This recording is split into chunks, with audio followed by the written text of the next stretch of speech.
Begitu sampai di dalam rumah besar itu, Hanif dan Sony langsung disambut sama banyaknya orang-orang bergamis panjang, berkalung tasbih gede dan bertato. Ada puluhan orang di situ, Nat, Moy. Dan semua pakai pakaian yang sama. Di dalam pun rumah tuh megah banget. Semua yang tadinya kelihatan hancur di dunia nyata, di sini tuh kembali ada lagi. Patung-patung, lukisan, sampai pajangan kepala rusa ada di situ. Hanif dan Sony takut, panik. Mereka nggak tahu orang-orang ini tuh niat buat nyelakain mereka atau bener-bener nyambut mereka berdua dengan hangat gitu loh. Mata Hanif dan Sony sampai di satu titik jauh di depan mereka. Di belakang meja altar besar itu ada satu cowok, bapak-bapak, umurnya sekitar 40-50 tahunan. Pakaiannya tuh sama kayak yang lain, pakai gamis dan tasbih gede-gede gitu di kalung. Terus dari ujung depan mereka, si cowok ini tuh ngomong kayak gini. "Selamat datang di perkumpulan kami, Hanif."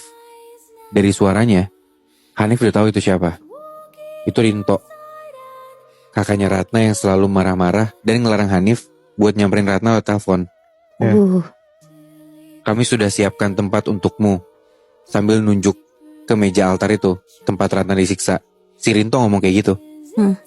Yang tadinya Hanif lihat di meja altar itu tuh Ratna waktu mereka berdua rogo sukmo. Nah kali ini meja itu tuh kosong. Seakan-akan meja ini tuh emang udah disiapin khusus buat Hanif gitu loh. Dari jauh Hanif nanya ke Rinto, "Di mana Ratna?" Tapi Rinto cuma senyum gitu aja dan jawab dengan santai, "Duduk di atas sini. Kamu akan tahu di mana Ratna." Wow. Cuma nggak mungkin dong Hanif naik ke atas meja altar itu. Yang ada dia malah jadi ikut disiksa kayak Ratna kan. Atau bahkan bisa mati gitu.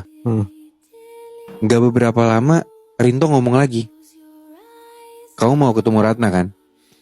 Naik ke atas altar. Kamu bisa bertemu Ratna, tapi kamu harus ikut merasakan apa yang dirasakan juga olehnya. Cukup roh kamu saja yang tersiksa." Jadi kayak si Hanif ini disuruh buat naik ke meja altar buat disiksa gitu loh. Kayak ngegantiin Ratna gitu ya? Benar. Rinto bilang, "Kamu sadar kan? Ini bukan raga aslimu." Jadi seakan-akan Hanif tuh disuruh naik ke meja altar. Kayak ya udah lu nggak akan kenapa-napa, lu cuma merasakan sakit, tapi ya kan ini bukan badan lu, ini roh lu doang gitu. Tapi serem juga anjir. Itu dia makanya. Seketika Sony langsung nahan Hanif, bilang kalau ini tuh cuma jebakan. Ada rasa yakin gak yakin dari Hanif buat naik ke meja altar. Walaupun Rinto bilang ya ini cuma rohnya gitu, cuman tetap aja kan. Kayak misalkan lu mimpi nih, lu juga takut kan kalau misalkan di dalam mimpi lu disiksa, ya gak sih Nat Moy? Tapi di sisi lain Hanif juga dilema nih, karena dia juga harus banget ngeliat istrinya. Dia juga harus nyelamatin istrinya. Pokoknya gimana pun caranya gue harus dapat balik istri gue buat gue bawa pulang lah. Sony terus ngingetin Hanif, kalau bisa jadi itu tuh bukan jalan yang benar buat nemuin Ratna. Itu cuman akal-akalan Rinto doang. Balik lagi, tapi menurut Rinto gak ada yang bisa pastiin Ratna ada di mana selain ya Hanif sendiri. Gak pikir panjang, dari situ Hanif langsung jalan ke depan. Dia ngedeket ke arah Rinto dan dia mau naik tuh ke atas meja altar itu. Sony udah teriak-teriak, tapi Hanif gak ngehirauin Sony sama sekali. Begitu sampai di atas meja altar, Hanif disuruh tiduran tuh di atas itu.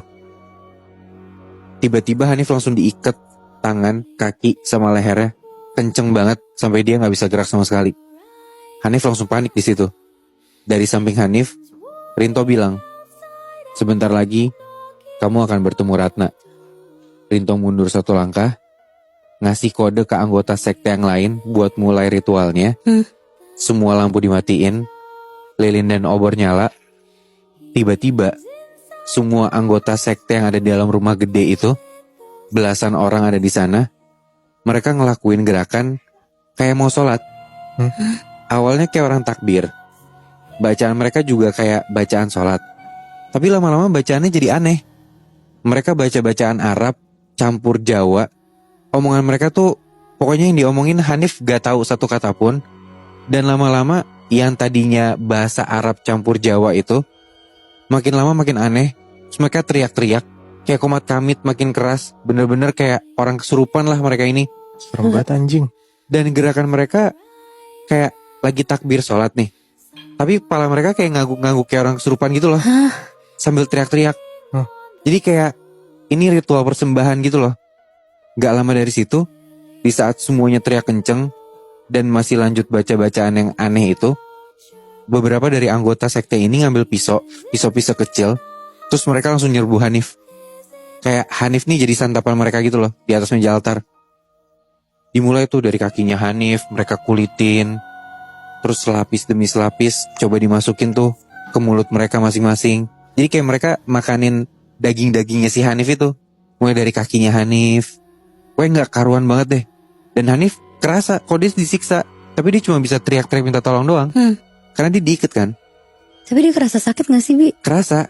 Karena emang walaupun itu rohnya, kayak tadi gue bilang, kalau lu di mimpi, lu disiksa tuh kayak pasti takutnya berasa kan. Iya. Walaupun kalau misalkan lu mimpi, mungkin lu habis itu langsung bangun ya. Kalau lu mati gitu kan. Cuman ini enggak. Karena lu sadar juga lu lagi ngelakuin topo pendem gitu ya. Lu sadar roh lu lagi di dunia lain. Lu ngerasain bener-bener apa yang lu rasain. Hanif di situ teriak-teriak minta tolong ke Sony. Tapi Sony ditahan sama beberapa anggota sekte di sana. Pun Sony tahu kalau dia tuh gak bisa ngedeket ke arah Hanif. Darah Hanif ngocor kemana-mana. Kulit dia tuh dikelupas sedikit demi sedikit. Dagingnya dikunyah sama anggota-anggota di sekte ini. Aduh. Naik ke paha, ke kemaluannya Hanif, sampai ke perutnya Hanif. Dan Hanif juga gak mati-mati. Bener-bener disiksa terus-menerus. Ya. Jadi karena ini bukan raga aslinya Hanif, ya Hanif gak bisa mati kan. Terus-terusan tuh dia ngerasa sakitnya disiksa kayak gitu. Kayak lu pas kecil pernah ditunjukin kan video mayat disiksa di neraka. Terus kayak lidahnya dipotong muncul lagi, Iya. dibakar, tetap ada badannya. Iya kayak gitu, terus-terusan disiksa. Gak kebayang sih gue sakitnya kayak apa. Sampai ke bagian organ perut Hanif dirobek-robek. Dan Hanif teriak kesakitan sampai kepalanya tuh ngangak ke atas gitu loh. Aduh. Dan pas Hanif ngadep ke atas itu kan berarti kayak dia ngadep ke belakang gitu kan. Kayak palanya ke atas dan dia bisa ngelihat siapa yang ada di belakang dia. Iya. Lu tahu apa yang ada di belakang Hanif? Di situ ada Ratna. Ratna lagi senyum lebar melihat Hanif disiksa kayak gitu. Ada istrinya sendiri. Terus Senyum.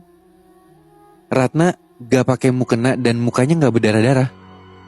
Di sini tuh Ratna pakai gamis dengan badannya tuh penuh dengan tato, kayak anggota sekte yang lain.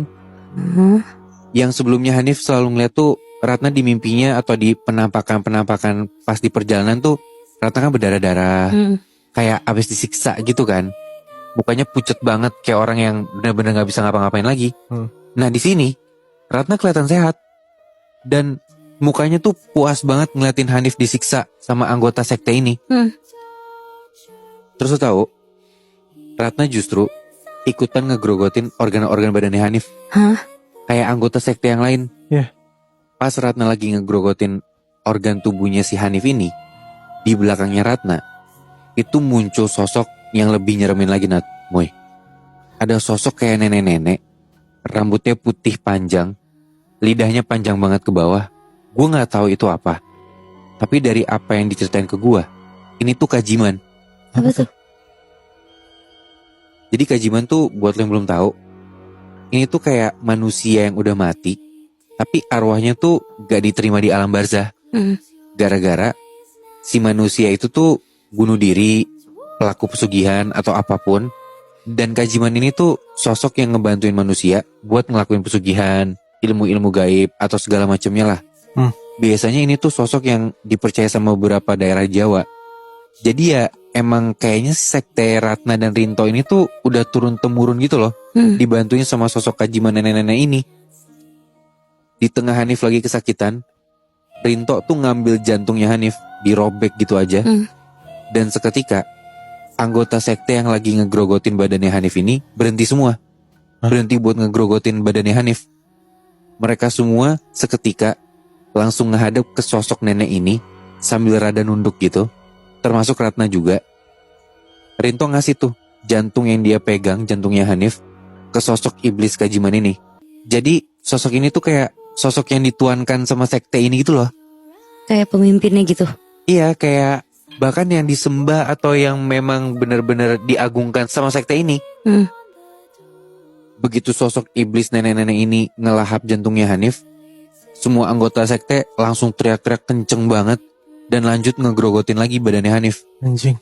Wah, Hanif pasrah banget sama siksaan itu. Dan dia seakan-akan kayak ngasih raut muka komunikasi dari jauh ke Sony gitu loh. Kalau apa yang dipilih sama Hanif nih ternyata emang salah besar. Harusnya Hanif tuh mau dengerin Sony gitu loh. Di komunikasi itu Sony cuma bisa paham kalau Hanif tuh bilang, gue udah gak bisa ngapa-ngapain lagi. Dan seakan-akan Hanif tuh nyuruh Sony buat pergi aja nyelamatin dirinya sendiri. Hmm. Sony di situ takut banget. Apalagi di situ si Ratna tuh tiba-tiba dari jauh senyum gitu lebar dan nunjuk ke arah Sony, sampai sosok Kajiman itu ngeliatin Sony juga. Aduh. Sony benar-benar takut karena dia tahu kalau misalkan makhluk halus bisa lihat kehadiran dia, tahu dia ada di mana, kemungkinan besar makhluk halus itu bakal balik lagi datengin dia dan ngikutin Sony sampai kapanpun dia pergi kan. Hmm. Akhirnya Sony langsung cabut, dia buru-buru pergi ninggalin Hanif. Untungnya dia bisa sampai tuh balik lagi ke badannya dia, ke raganya dia di dunia nyata. Dan sesampainya dia di dunia nyata itu, Sony masih ngarep nih dia bisa nyelamatin Hanif.